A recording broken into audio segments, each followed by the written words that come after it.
Hello, someone joined.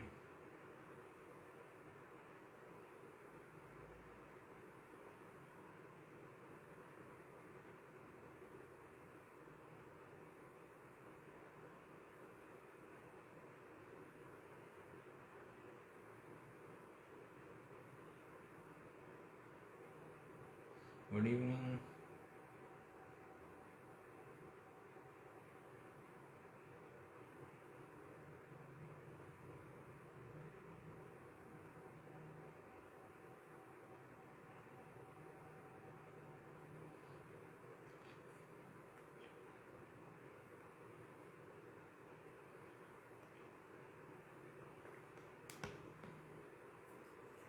Right. Hi, Tapshir. How are you? Long time no see, no coffee, no tea.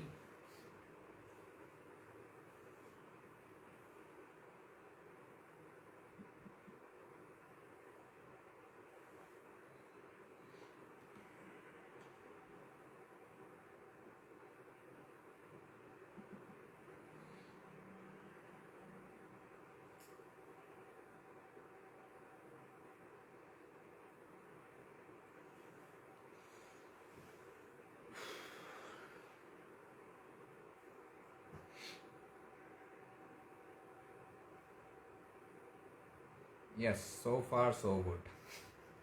As yet. These are the time periods when we say I am fine as yet. Right?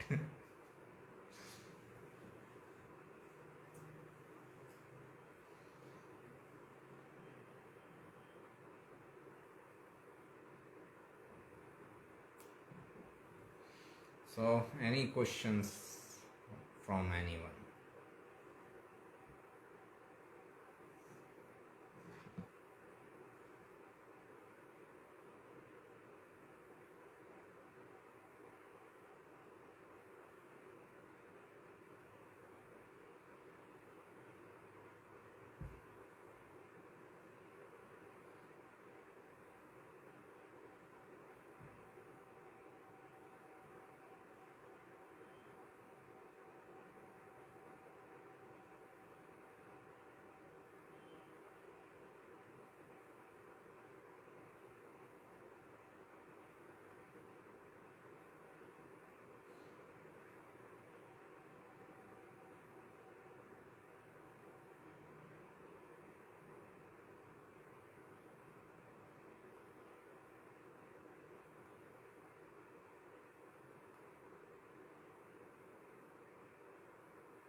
Okay.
Any question?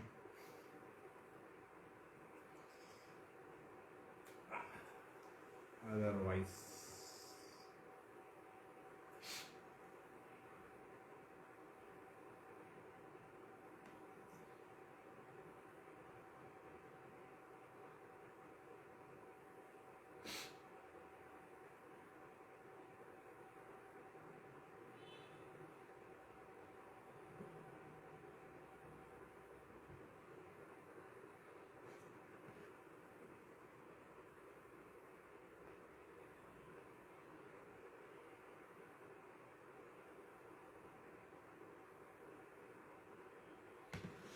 okay.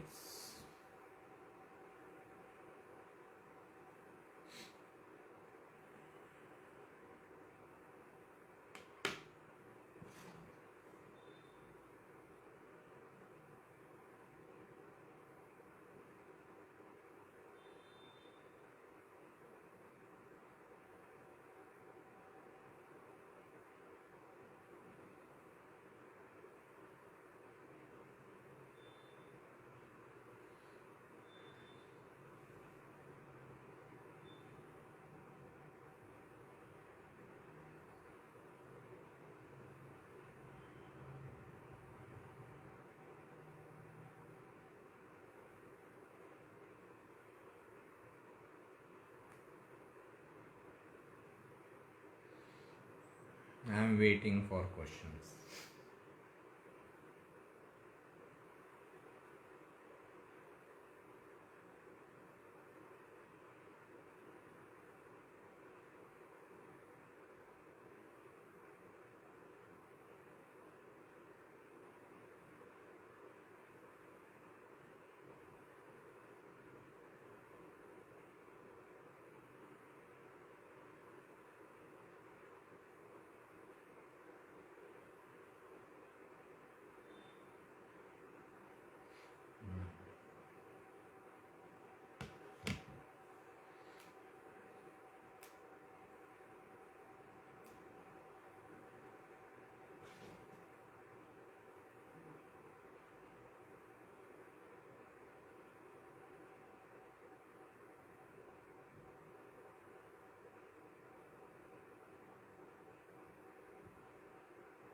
Scorpio ascendant, Venus Rahu conjunction in Cancer sign. How to streamline this conjunction in proper way for a female?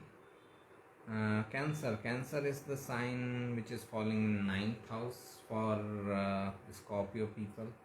Ninth house is higher education. Ninth house is knowledge, guidance, counseling. So ninth house.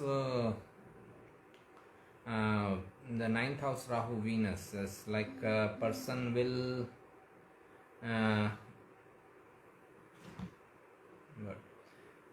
so person will be gravitated because Rahu is what we become obsessed for. Person will be gravitated towards higher education and knowledge, and that's where this energy can be utilized. More this person learns, more this person shares with other people, it is better for the person. In relationship matters, it is not a good position because Rahu Venus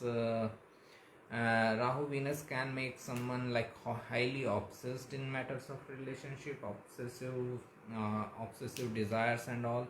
So that is not good for anyone in a relationship. Just that person should utilize this energy in gaining lot of knowledge, higher education and all, than sharing that knowledge with other people. Okay, this is where this energy can be this is where this energy can be utilized in a better way.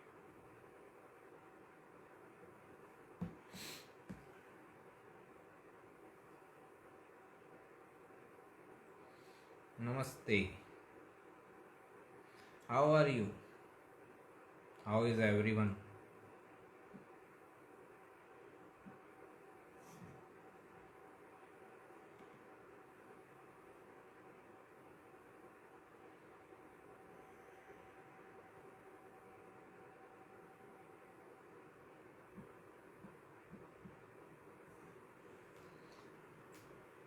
Right.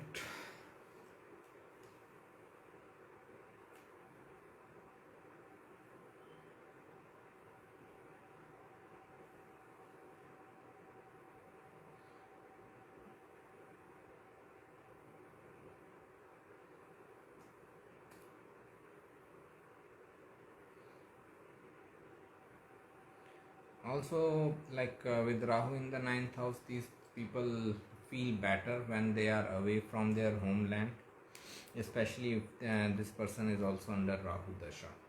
Okay, they will feel better, because ninth house is like far distant land, long distance travels, and people of different ethnicity. Venus is your love. They would love to be at distant place, okay, from their this homeland, okay. Scorpio ascendant, Mars transit in Leo outcomes, Rahu Mahadasha, Venus Antardasha. This is a better transit in comparison to the earlier two transits of Mars. Mars in Gemini, Mars in Cancer. Mars in Gemini is like Mars in enemy sign, great enemy sign, and Mars in Cancer is debilitation. So after these two transits, after like 90 days, Mars is now finally in good transit, good sign. It is Leo.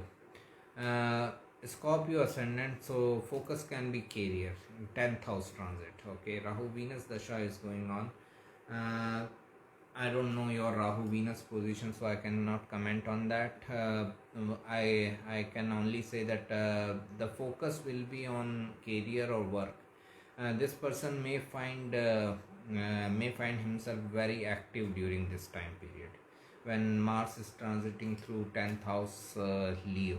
Okay, even if like suppose it is a child, he doesn't have much about career as of now, so even that child will be like very active in this time period. In these 45 days he can be very active. So this activity or activeness can come up, but at the same time Mars is fire, Leo is fire, okay, and Leo Lord Sun will also join Mars on about 15th August, okay.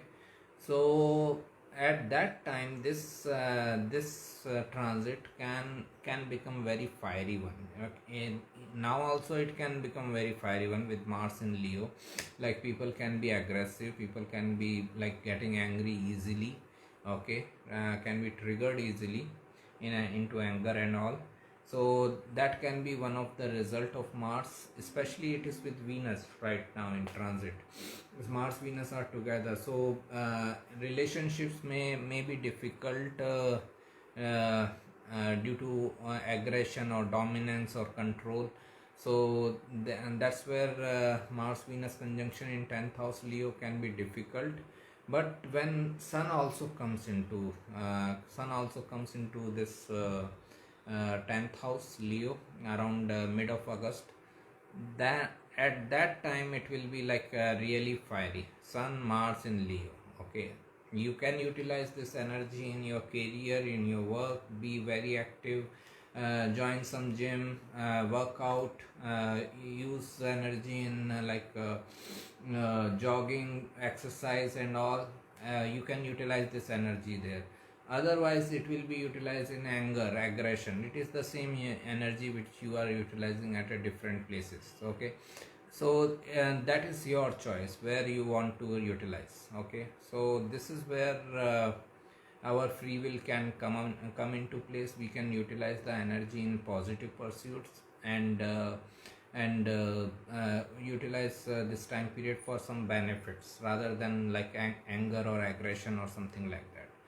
So this is where we need to be careful when Sun Mars come together. Even right now with Mars in Leo, we should not be aggressive. We should be aware of what we are doing. If you are aware, then you cannot be angry, okay.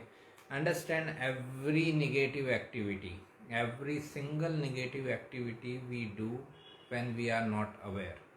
If I am aware, if I am conscious, I cannot be angry.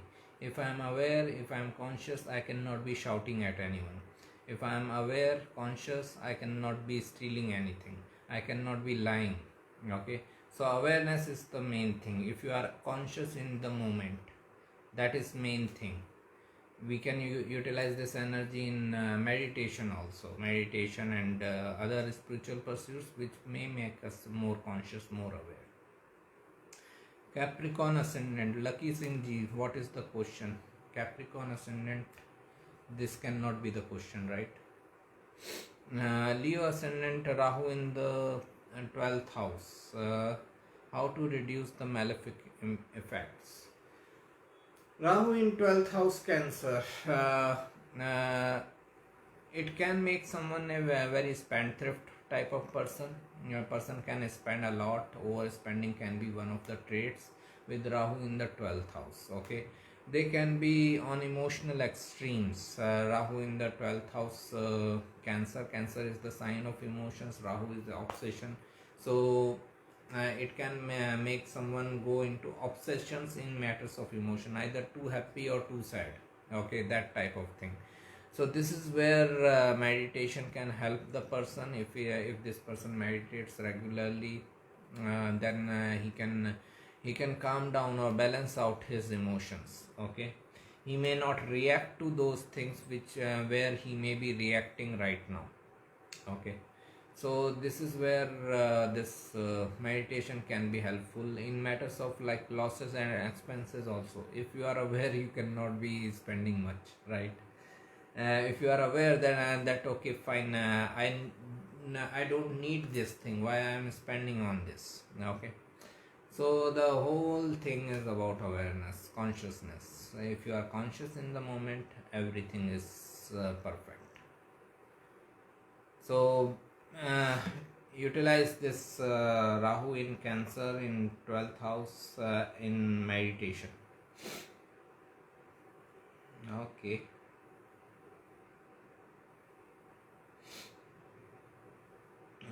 So Pooja madam asked on YouTube. Okay. Right. I hope she is there. Rahu Ketu उच्च के हों तो भी बुरा परिणाम दे सकते हैं क्या? Means if Rahu Ketu are exalted, even then they can give difficult results. Understand this like this. First of all, Rahu and Ketu are neither exalted nor debilitated, in my opinion. Okay, I can be wrong, I have no issues. Okay, so I can be perfectly wrong, but my view is that Rahu and Ketu are never exalted nor debilitated.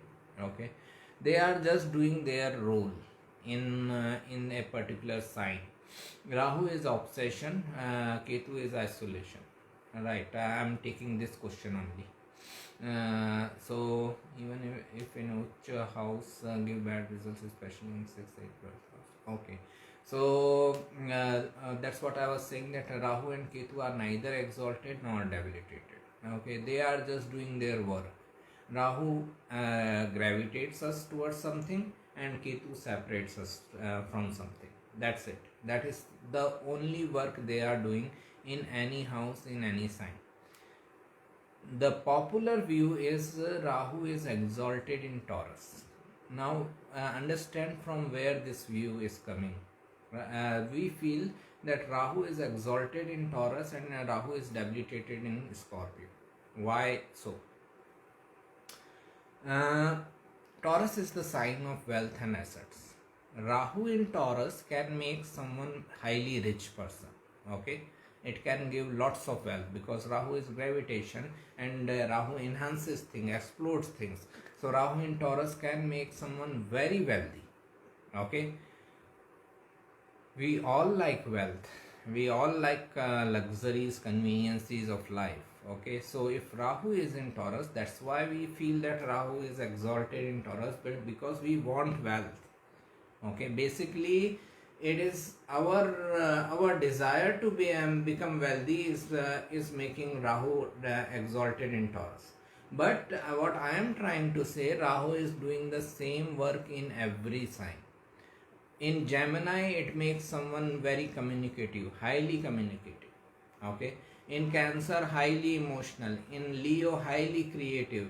In Aries, highly active. So everywhere Rahu is doing the same thing. It is enhancing the results of that sign. So this is what I am trying to say, that Rahu and Ketu are neither exalted nor debilitated. They are just doing their role, their work. Rahu explodes things in every house, every sign. It is just that we love wealth, we love conveniences and luxuries. So we feel that Rahu is exalted in Taurus. Let's take example of this one person who is all about traveling, who loves traveling. For him, Rahu can be exalted in Gemini sign. He may feel if Rahu is in Gemini, I can travel the whole world. Okay, so he will feel Rahu in Gemini is exalted. If someone is creative by nature, he will feel that Rahu in Leo is exalted. Okay, because Leo can make someone highly creative. So that's what I am trying to say, that Rahu in every sign is doing the same work. It is enhancing the results. Just because we love wealth, we feel that Rahu is exalted in Taurus. And why we feel that Rahu is debilitated in Scorpio? Scorpio is the sign of sudden changes, major changes in life. Rahu in Scorpio can enhance those major change, can bring lots of major changes in life. Okay, so this is why we feel that Rahu in Scorpio is a difficult energy. It is debilitated. Rahu is doing the same work there also. Rahu is just enhancing the results of Scorpio sign. It is enhancing instability in life. Okay, it is but because we don't like instability, we feel that okay, Rahu in Scorpio is debilitated. Nothing like that. They are doing the same work. Second thing, coming back to your question, understand malefic planets are like difficult energies. Rahu, Ketu, Saturn, Mars, Sun. Even if they are exalted, debilitated, nothing matters. They are supposed to give you some troubles. It is their job to give troubles. Okay. The best way to understand a malefic planet is like villains of our movie. A villain's job in the movie is to create troubles in the life of hero, so that hero overpowers those troubles and we realize the importance of the hero. Same thing is done by malefic planets in our life. They create obstacles in our path. We overpower those obstacles and we realize our true potential. So this is what Rahu, Ketu or Saturn or Sun, Mars job is, to create some troubles in our life, to create some difficulties in our life, or indicate towards some difficulties in our life, so that we can work on those difficulties and we can realize our true potential. So even if they are exalted, Saturn exalted in Libra, if you have any friend who has Saturn in Libra, ask him how difficult it is to maintain relationship. It is exalted in Libra, but Saturn itself is challenges, and Libra is the sign of challenges. Okay, Libra is the sign of relationship. So these people feel face biggest challenges in sustaining a balanced relationship. Okay, although Saturn is exalted, nothing matters. With malefic planets, exaltation, debilitation, they are supposed to give you trouble in any case. Okay, so even if Rahu is in Taurus in the 6th house, it can give you trouble. Rahu in the Taurus in the 8th house or any house. Okay, it can give you wealth also. Rahu in Taurus can make you very wealthy, but in any house it will give some trouble related with that house. Like Rahu in Taurus in the 4th house, it can make someone have difficulty in relationship with the mother. Okay, Rahu in the Taurus in the 10th house with father.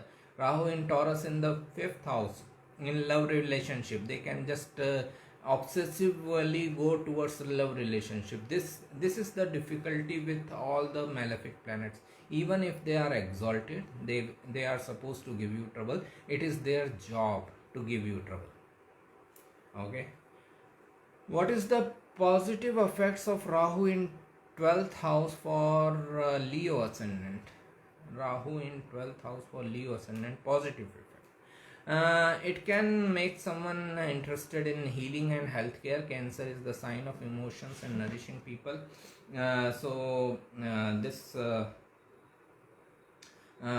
This planetary placement can give you some interest in healing, healthcare, medical profession. This can be a very good position, especially if Rahu is in Pushya or Punarvasu nakshatra. Punarvasu and Pushya nakshatra. Pushya comes after Punarvasu. So this can be, it can also make someone very interested in psychology if Rahu is in Ashlesha Nakshatra. Okay. So that's where psychology can be one of the results. uh, Also, like if they are interested in this spirituality, meditation and all, they can help people through those activities. They can be like meditation teachers, meditation guides and all. They can also be like counselors in the matters of like psychology and all. Okay. These are the ways by which we can explore Rahu in 12th house Cancer energy in a better way. Rahu in third house Virgo sign, okay, Hasta Nakshatra. Mercury in second house, what can be the result of Rahu in this situation? Okay. Mercury in second house, so it is in Leo sign, okay, Cancer ascendant again. So, wherever Rahu is, we feel gravitated towards. Rahu in the third house Virgo, it is all about getting into your own business. Okay, especially when Rahu co-rules the 8th house of business benefits, serving other people, and it is in the Virgo. It can make someone very analytical, it can make someone very perfectionist type of. Hasta is hands. Okay. Hasta and Virgo both are related with healing and healthcare. Possible work option can be healing and healthcare related field. Rahu represent alternate ways of healing, so maybe interested in alternate ways of healing, like this Ayurveda, homeopathy, Reiki healing, pranic healing, naturopathy, acupuncture, these type of things. Okay. So this is where Rahu can give this person better results. Okay. Just a second. I got one question. How can I best use Rahu in Virgo 11th house Chitra Nakshatra? Okay. Rahu in 11th house Virgo Chitra Nakshatra. Same. Virgo is healing and healthcare. Rahu is our obsession. 11th house is serving humanity. And Chitra is the nakshatra of creativity, but it is the root word of Chitra is Chit. Chit means consciousness. Okay. So Chitra is very closely connected with consciousness or subconscious mind or unconscious mind, psychology related matters. So this is where Rahu in 11th house Virgo Chitra can help person in either pursuing his creative pursuits, or maybe if they are interested in psychology kind of thing, and tapping into the subconscious mind of other people. So this is where this energy can be best utilized. Then why does Saturn get exalted in Libra? Okay.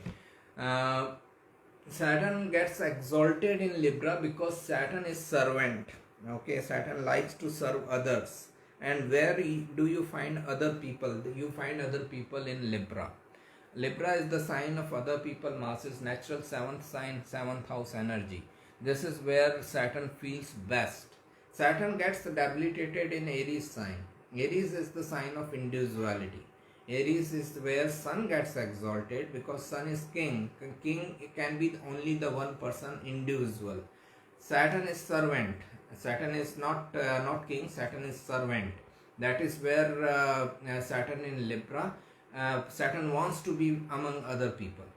Okay, so that it can serve other people. This is why Saturn gets exalted in Libra. Any other reason I can give? No. Saturn Libra is also sign of businessman or business person or marketplace.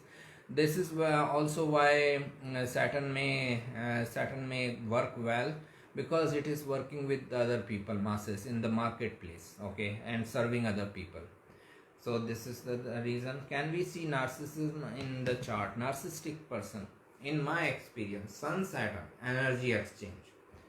Sun's most prominent is Sun Saturn conjunction. If it is happening in Dushtana houses, it is bigger possibility that person can be narcissistic when Sun Saturn are together. Because understand who is a narcissistic person. And there are many traits of a narcissistic person, because one of those traits is that they present themselves as a victim in order to gain sympathy of the other person. Okay, they will present themselves as a victim of the society, of their circumstances, in order to gain sympathy of the other person. Why a person will do like this? Understand this thing. Why a person will present himself as a victim of the circumstances, and just to gain the sympathy of the others. Sun Saturn together. Sun is your ego. Saturn hurts the ego. So when Sun Saturn are together, there is any energy exchange between Sun Saturn, it shows that person goes through lots of ego hurt from his childhood. Okay, or father was never present in life. Okay, father figure was never present in life. Father builds your confidence. Okay, father's presence is necessary to build your confidence. Okay, father makes you realize your true potential. So if father is not there, or there are conflicts with the father, in that situation you are bound to have low self-confidence, lack of self-worth kind of thing. Everyone is hurting your ego. Everyone is telling you that you are not worthy enough. So this gives us a situation where they are having a very low self-confidence. Now the only way this person can attract others towards himself is by presenting himself as a victim. Look how troublesome is my life. Look what happened to me. Okay, how people treated me. Okay, so they start presenting themselves, because they know that otherwise I don't have any quality. Everyone feels that I am not worthy enough. Okay, so I don't have any quality. Now I have no other option but to present myself as a victim, so that I can gain some sympathy, some attention of the other people. Okay, so this is where narcissism take place. Okay, so Sun Saturn combination is very what I have seen in my experience. Sun Saturn conjunction, or Sun Saturn mutual aspect, maybe the exchange also. When Sun Saturn are exchanging signs, this also creates an energy which creates narcissism. Okay, then also because Saturn is friends with Venus. Yeah, we can. So but this it is back to exaltation, debilitation. Saturn is exalted in Libra, but exaltation, debilitation doesn't depend upon the friendship or enmity of the signs of the planets. Okay, Mars gets exalted in Saturn sign Capricorn, but Saturn gets debilitated in Mars sign Aries. And in both Martian sign Aries and Scorpio, Saturn is difficult. So this thing, the exaltation, debilitation doesn't depend upon the friendship or enmity between the planets. They depend largely on the environment which a planet is getting in a particular sign. Okay, understand it like this. As I said, Libra is the sign of business, marketplace, other people, masses, and Saturn feels great there. Saturn wants to serve others. Libra, another reason which I was thinking, Libra is sign of justice. The Tula. Okay, Libra is sign of justice also, balance. Okay, and Saturn is the judge. Saturn is the lord of justice. Saturn wants to do justice to everyone. That is also the reason why Saturn is exalted in Libra. There it gets the best opportunity to provide justice to all. Okay, which Saturn wants to do. Okay, so this is also another reason.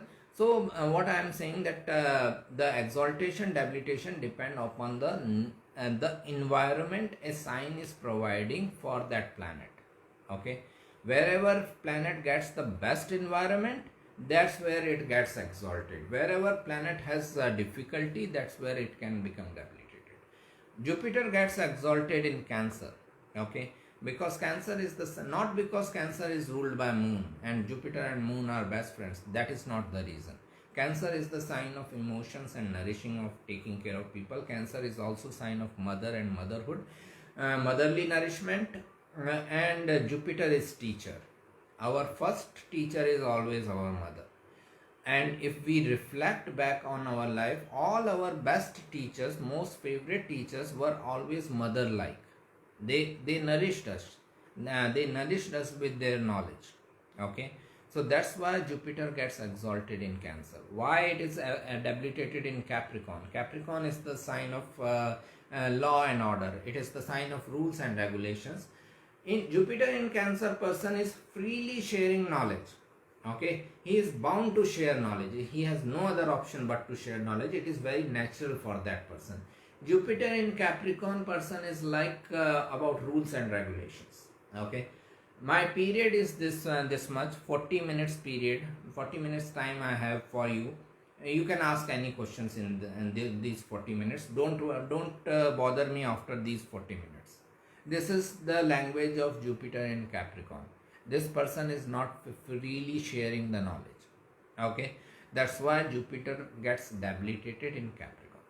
Okay, marriage is a social institution according to Osho. It is a social institution. Why according to Osho? It is actually a social institution.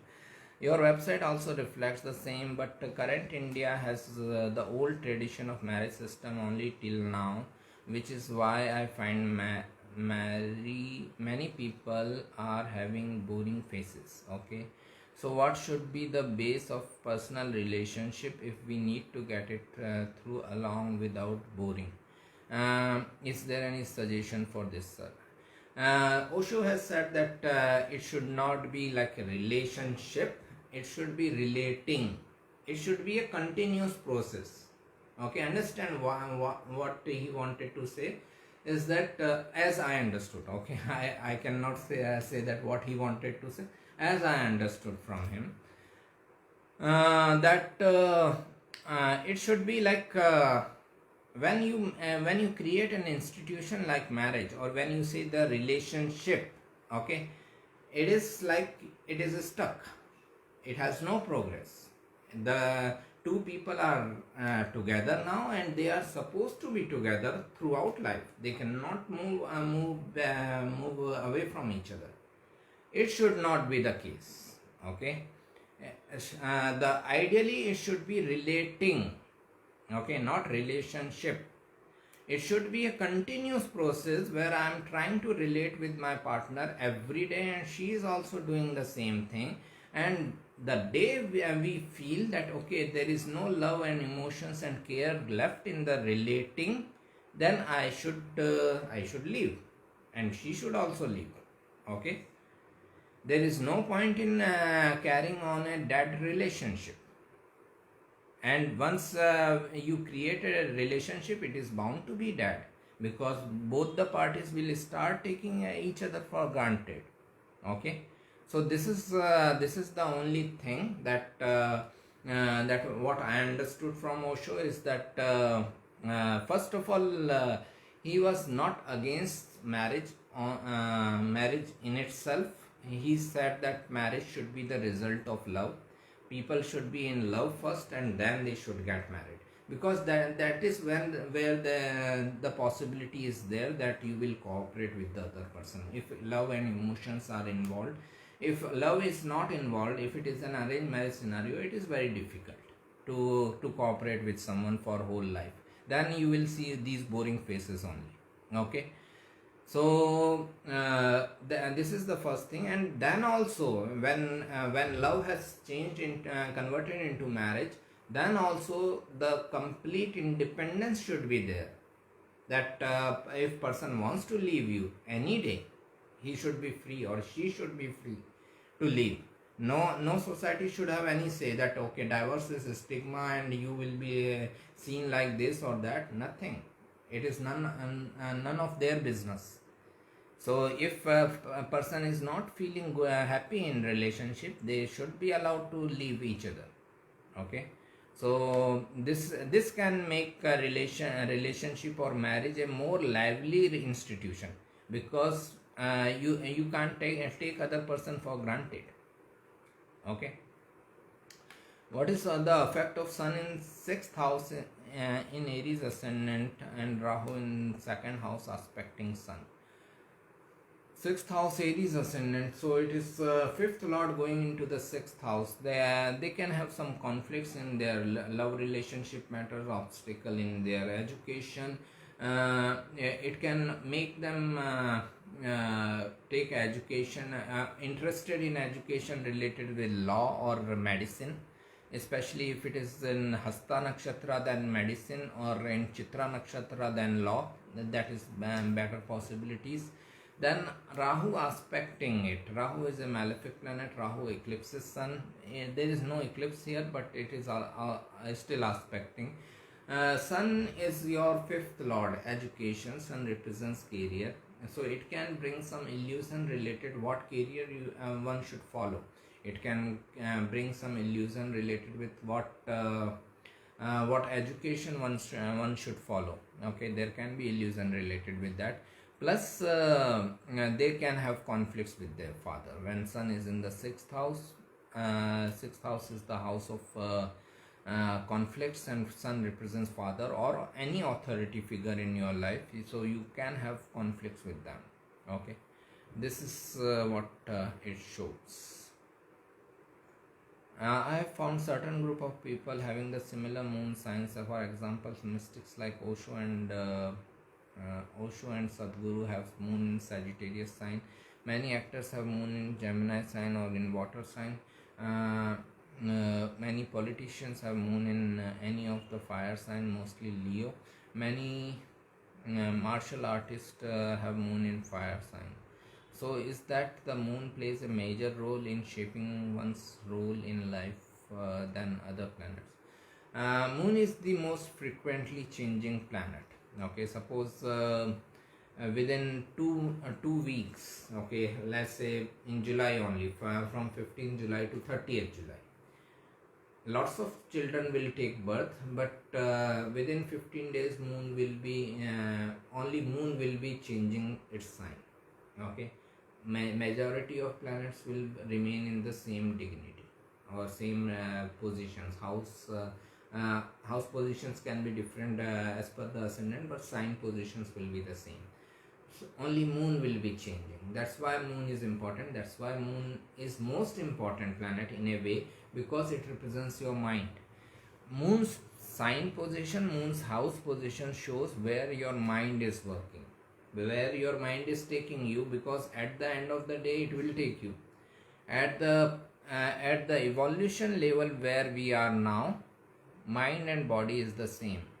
Okay, we have no experience of seeing our mind as separate and body as separate. Okay, so this is where the difficulty is. As mind and body are same for us, mind will rule over your body. It will take you wherever it wants to take. So this is where moon position is very important. How to start basic meditation?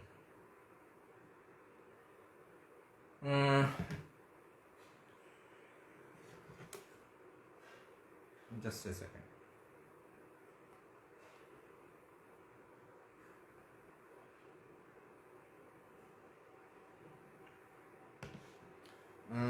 How to start basic meditation? There is an article written on website. If you go with the title meditation only, just go there and you will get initial idea what to do to get into meditation. astrosaxena.com meditation, that's it, you will get it. Ketu in Capricorn, Jupiter aspect Ketu, what can we conclude? Ketu in Capricorn is a person who doesn't want to be in an authoritative position, and he doesn't want anyone to be authoritative position towards others. Okay, he doesn't want to be authoritative towards others, and he doesn't want anyone to be authoritative towards them. Okay, so this is the basic nature of Ketu in Capricorn. Jupiter aspects Ketu means Jupiter is knowledge and Ketu is research. They can be very much interested in research oriented knowledge, and if mutual aspect is there, then it is more prominent that they will be interested in any research oriented knowledge. Okay, then like Moon Tithi, someone asked, do you consider Moon Tithi?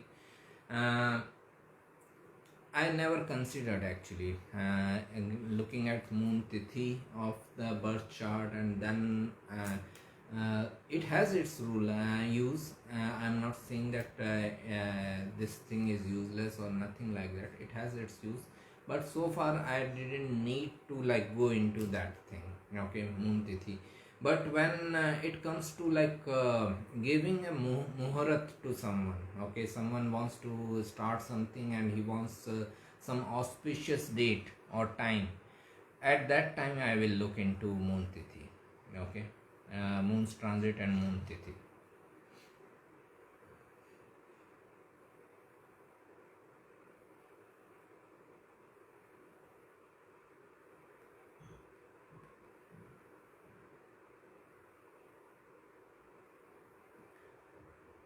Okay.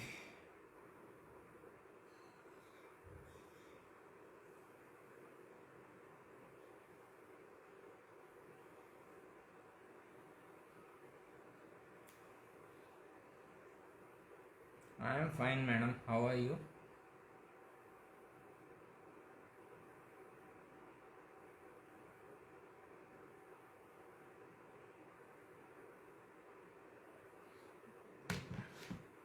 I have a Jupiter in Scorpio. Great. It is good for any research oriented knowledge. That's good. It is good for any research oriented knowledge. Jupiter is knowledge, Scorpio is research, occult, mysticism. Get into meditation also. It can increase your intuition. It can increase your intuition powers. It can bring any mystical event also. Okay, so this is very good for any spiritual pursuits, any occult related knowledge. Okay, so this is important. You can utilize it for your knowledge gain, and it is going to help you. It is going to help you more if you are sharing also. Understand, not only knowledge gaining is important, but if you share your knowledge also, it is going to help you further. Okay, so utilize this energy. Mostly during your live sessions I am driving. It is other way around, madam. When you go for drive, I start the session, right? I cannot comment. I am sorry. Waxing and waning moon, do they have different activities we should do? Waxing and waning moon, I look for, when I look for this muhurat time type of thing, I don't prefer starting anything new when moon is waning. Waning is like it is decreasing in size. Okay, it is decreasing in size.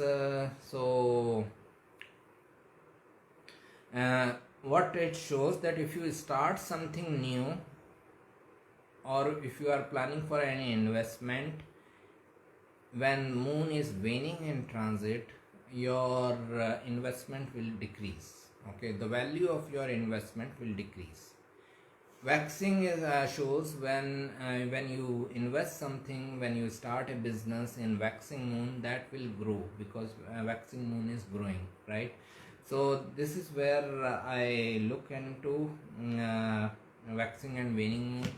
Otherwise, in birth chart, if someone has waxing moon and waning moon, The only difference is that waning moon person will be like depressed very easily, because it is like decreasing in size. uh, Even with exalted planets I have seen, even if like a moon is exalted but it is waning, okay, even then the person will feel depressed or pessimistic very easily in his life, okay. uh, and if moon is in bad dignity, then obviously, okay. Another thing is with but if a person has waxing moon, okay, it shows that person has like a very optimistic approach towards life, especially if it is also in good dignity. Waxing moon and in Taurus exalted, then it is like very optimistic person. Whatever he goes through, he will always have this feeling that I will come out of this issue, okay, I will come out of this mess anyhow. So this is what happens with waxing and waning. Then any remedies to strengthen Venus? My only remedy is meditation, okay.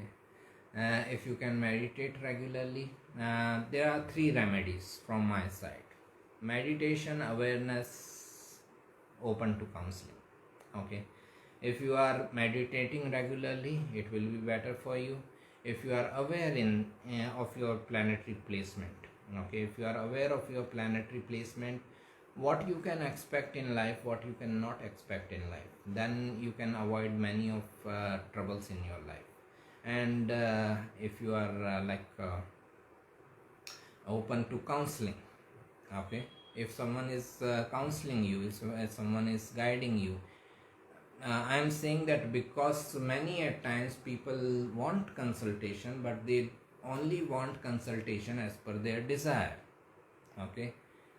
i I get those requests also, like, okay, I want consultation from you, but I want to hear this thing in consultation. Okay, understand this basic thing. I want consultation from you, but in consultation you tell me this thing only, okay. So anyways, you are deciding on beforehand what you want to listen and what you don't want to listen, okay. So just be open for counseling, from the people. You may get some new ideas, some new perspective for your things, your issues in life, okay. So that will be helpful. So three remedies from my side: meditation, regular meditation. If we can meditate regularly, okay, if we can meditate regularly, start with if you have never meditated, start with 5-10 minutes and try to gradually grow up to the one hour time. 1 hour we should always meditate. We all should meditate at least 1 hour in a day, okay. Then the meditation will automatically create awareness in you. You will become aware of your situation, circumstances. Great. And this is great, Zen. This is the thing. Then second thing, the third thing is counseling. If you want counseling from people, then be open to anything which is coming out in counseling. In the end, it is your wish what you want to pursue, what you don't want to pursue. It is your wish, okay. And no one, no astrologer can force you and should force you, and they cannot force you, okay, to follow this or that, okay. Just but be open to the counseling, okay. So that is the thing. These are my remedies. Pranam Sangmitra ji. I do Zen sometimes. Great. Can the position of moon from the sun in a chart tell us something about the relationship of parents of the native? Like if moon is 3 houses away from sun, for example, moon is 7 houses away, okay. What's your fees? Fees depends on the work involved. Just email me your birth details and questions. If you want consultation, email address is given on the top of the website astrosaxena.com. So that will help you, okay. in finding the email address, and just email me your questions and birth details. If you seek consultation, I will see at questions and I will let you know of the fees. Okay. Yes, I am Osho Sannyas. This is. Can the position of moon from the sun in the chart tell us something about the relationship of parents of the native? Like if moon is, yeah, like it also depends on the sign. The person is asking if if someone has sun in fourth house and moon in the sixth house, or moon is in the ninth house. Does it reflect the mutual relationship between father and mother of the parents? Okay. As I see, their mutual relationship can be more effectively seen from fourth house and tenth house. Okay, like the axis of fourth house, tenth house shows their the parents' mutual relationship in a better way. Sun and moon can also bring some indications. Okay, if this sun is in sun is strong in the chart, or moon is weak, then it shows that in home environment maybe father was more dominating, which is very common in Indian families. Father was more dominating and mother is more submissive kind of. Okay, these things we can see from sun moon position, but as I said, that the fourth 10th axis can give you better idea. Okay. Okay, anyways, good session. Let me know if there is any further question.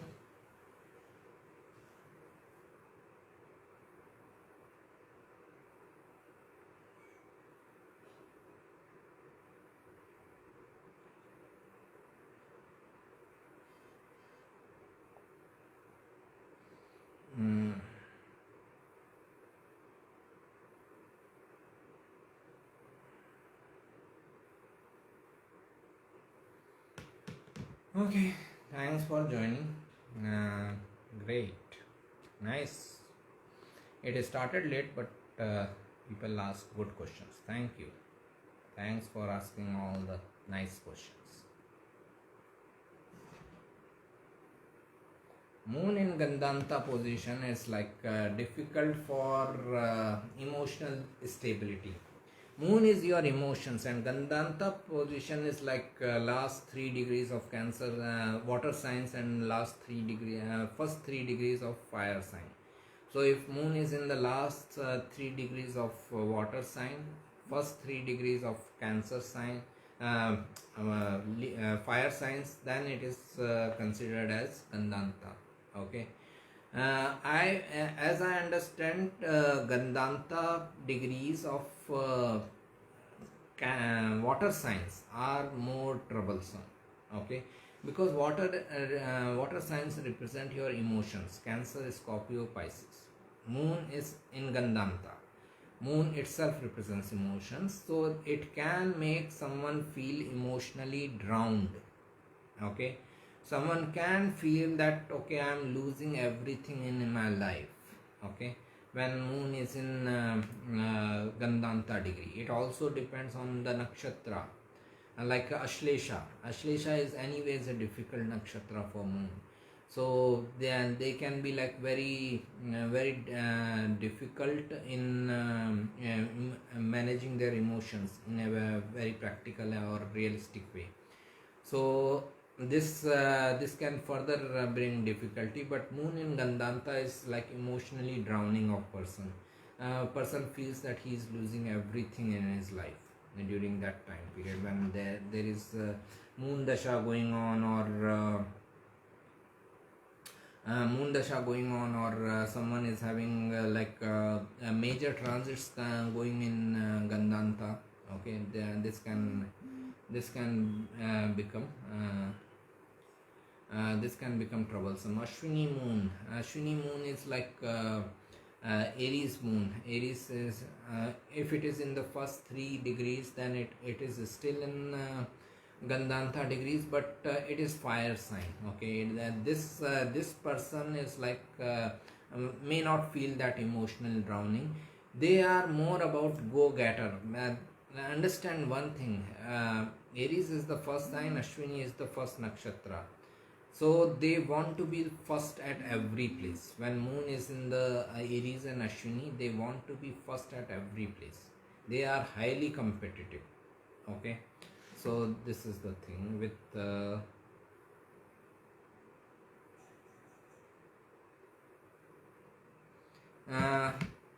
any difficult planetary placement, like any planet in Gandanta also can help you better when you are meditating regularly, you are following some spiritual pursuits, because again it will impact your mind positively, or regular meditation, and you can handle that energy in a better way. Same Ashlesha represents Kundalini energy also. It can activate someone's Kundalini. Same Ashwini is metaphysical healers. So you will utilize the same energy in a better way, in metaphysical healing. If moon is in Gandanta position in Ashwini. Okay. So this is where it can help. Okay. So as I always say that every planetary placement has something good, something bad attached with it. Okay. What will be the result of Venus in 12th house Hasta for Libra Navamsha? I prefer looking at D1 chart first, and then I go to into D9 chart. Libra Navamsha. But from this much information, I can say that person's right life path can be about serving and healing people. But as Venus is debilitated, this person will realize his life path with certain delays in life. In case you are asking about marriage or relationship, then D9 has nothing to do with marriage or relationship. Surya Shani conjunction in 5th house, where Shani is Ast from Sun in Pisces Lagnesh. What will be the effect? Lots of ego conflicts in relationships. Sun Saturn in the 5th house Cancer. 5th house is love romance. Saturn is impacting there. Saturn Sun both are there. So it can impact person's relationship negatively. From 5th house, Saturn impacts all the houses of relationship. So relationship is a difficult task for this person. Okay. So they can have lots of ego conflicts in relationship. They can have lots of ego conflicts with authority figures, father. Okay, any authority figure in life, either at home or at work. Okay, thank you.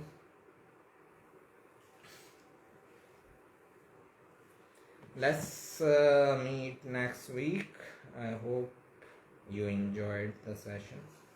I hope I could help people. Ketu in 2nd house in Aries. Ketu in the 2nd house, people feel disconnected from their family. 2nd house is family, Ketu is separation. They feel that their family is unable to understand their point of view. They are unable to understand their family's point of view. This kind of problem can come up with Ketu in the 2nd house. Okay, but at the same time they can have good resources. Okay, what Ketu does is that they may not find the ability to save the money, but they will have enough money. Then Saturn, Jupiter, Venus in Hasta Nakshatra in 2nd house. What we can conclude? Saturn, Jupiter, Venus in Hasta means first of all, like family environment can be stressful when Saturn is there in the 2nd house, Virgo. Especially when they were growing up. Venus is debilitated, so for relationship it is not a good position. But this person can become very analytical and perfectionist kind of, and it can help the person in financial analysis kind of work. They can be working in any field of finance, wealth, assets. Okay, so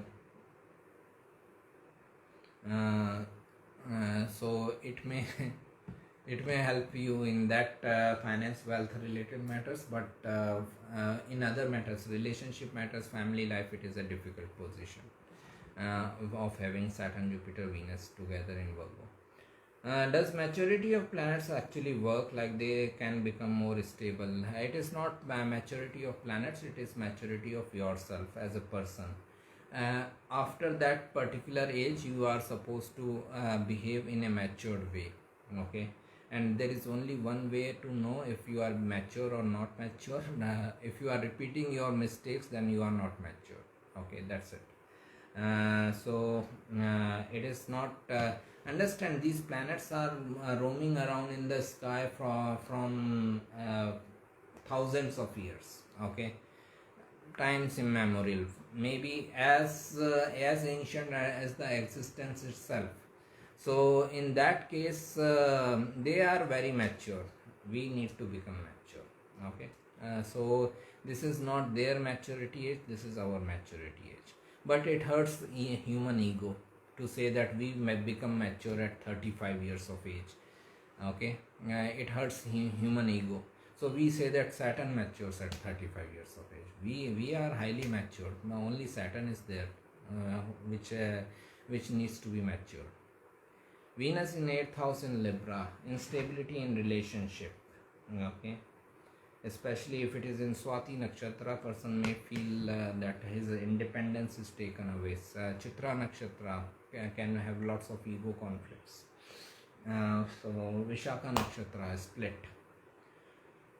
So relationship is difficult, but it is very good for financial nature of work. This person can be in financial nature of business, and they can serve people through any such work. Right. Okay.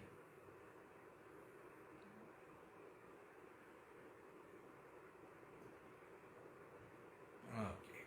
Thank you. Let's meet next week. Enjoy your rest of the Sunday, wherever you are in this world. Okay. Bye. Take care.